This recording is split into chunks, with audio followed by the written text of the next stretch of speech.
Cara, vamos falar de IRB. Qual é o case de IRB?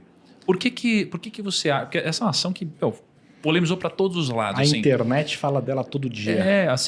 Hoje você acha que é uma boa apostar no projeto de IRB? E quais são os pontos que você acha que fazem isso se tornar um investimento favorável, por exemplo? Bom, eu interpreto o seguinte.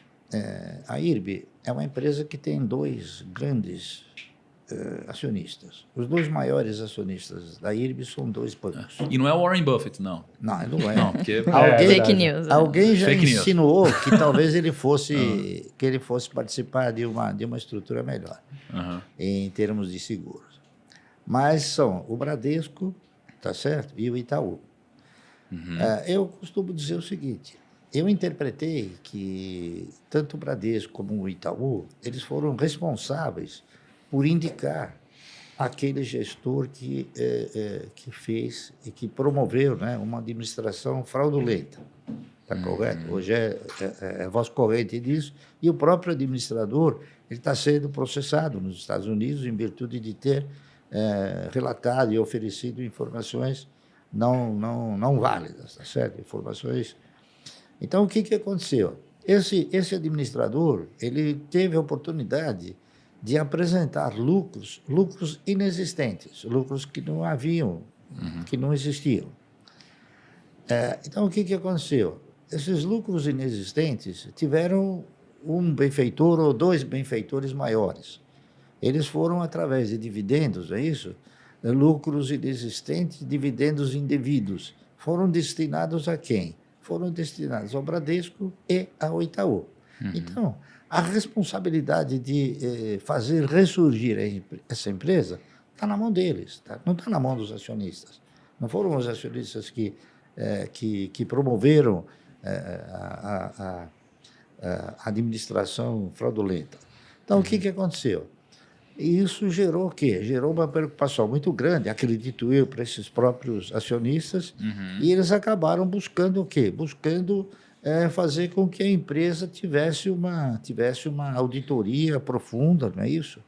E que pudesse reapresentar os balanços dentro daqueles critérios normais. Isso foi feito. Teve um economista que fez uma auditoria geral, profunda, não é isso? Republicou todos os balanços e chegou na conclusão que a empresa reunia condições de ressurgir, tá certo? Então, enquanto isso, a grande maioria das casas de análise, né, que nem todas são casas de análise, algumas são casas de apostas, tá correto? Então, essas casas de análise houveram por bem locar uma quantidade grande de ações, sabendo que aquela empresa não ia gerar um lucro, tá entendendo?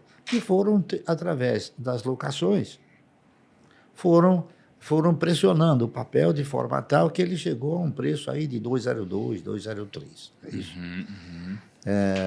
Só que nós tivemos a oportunidade de estar presente numa reunião onde ficou claro, né, que a empresa havia chegado num ponto ruim e que agora havia sido colocada novamente numa posição de continuar a se recuperar, e continuar a dar resultado. Só que ficou claro também que a empresa precisaria o quê? Precisaria uma capitalização para poder fazer com que houvesse novos contratos, está entendendo? Então, eu acredito, como acreditei na Unipar, eu acredito que ela possa, dentro de algum tempo, porque isso é desde 2020. Então, está muito pequeno ainda o tempo, né? Então, eu acredito que ela vai assumir uma recuperação boa. Ô, Luiz, você está no conselho da IRB também, não está? Comitê. Acabei de ser eleito no comitê de auditoria. Explica isso para a gente. O que é um movimento como esse? Vamos lá. A gente tentou no início do ano, em assembleia, né? Unir os acionistas, a gente fez um PPP, que é basicamente você disponibilizar os advogados, né, para que via procuração, seja você votando sim, abster-se ou não, para que você tenha acesso à assembleia, né, a exercer o seu direito de voto como acionista. Poucas pessoas fazem isso justamente por ser Primeiro, ninguém quer ir na reunião de condomínio, né? É um negócio muito chato. Horrível. Mas Horrível. eles sempre se resolvem lá. Então, exatamente, mas numa dessas é que você acaba perdendo o controle. E por ser Pega a uma vaga. empresa sem controlador definido, é importante que haja essa união de todos os interessados, né? E geralmente esse interesse acontece quando as pessoas estão no prejuízo. Então, reunimos essas condições, né? Juntamos 100 milhões de ações, né? Ele tem 20 milhões, ou seja, 80 milhões 30. vieram. 30 milhões. Agora, mas na época 20. 20, Né? 20 e pouco. 20 milhões de ações, então 80 vieram de outros acionistas que se interessaram, que compraram a ideia e falaram, não, beleza, vamos votar. Só que Bradesco e Itaú juntos têm cerca de 27%, 28%. Então, perdemos e não nos elegemos para conselho fiscal. Né? Visto esse movimento, a empresa sempre muito aberta, nos recebeu, né, de braços abertos, deram, né, todo o apoio possível, enfim, acabou surgindo um convite para participar do processo seletivo, né, eles estavam selecionando algumas conselheiras para fazer parte do comitê de auditoria. Né? Então, eu acabei entrando nesse processo seletivo, fiz entrevista com alguns dos conselheiros, fiz entrevista com o pessoal, os headhunters, enfim, e acabei sendo aprovado, né? Então, o que o comitê de auditoria faz? Diferentemente do conselho fiscal, como o nome sugere, ele fiscaliza as ações dos administradores. Então, é meio que Inês é morta. Olha, a administração fez isso, você vai lá e fiscaliza se o que eles fizeram está correto. No comitê de auditoria, você tem um papel estatutário, ou seja, você é um órgão que assessora o conselho de administração na tomada das decisões, certo?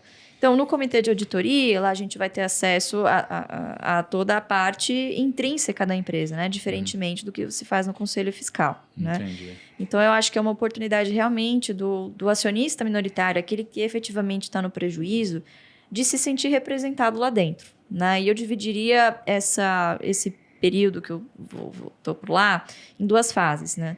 Acho que é o primeiro, passar a segurança, toda a transparência, a empresa quer fazer isso, de que a situação fraudulenta que se colocou lá dentro, ela não existe mais. Né? Por quê? É uma empresa que faz seguro para as seguradoras. Se o seguro é um negócio que vende confiança, então a que vende confiança para a seguradora tem que ser duplamente confiável. E o que há ali no IRB é uma crise de credibilidade. E com razão. Né? Eles não foram transparentes, balanço fraudulento, como eu disse. A segunda fase é, passado esse período de descrença do mercado, a empresa precisa começar a mostrar resultado. Né?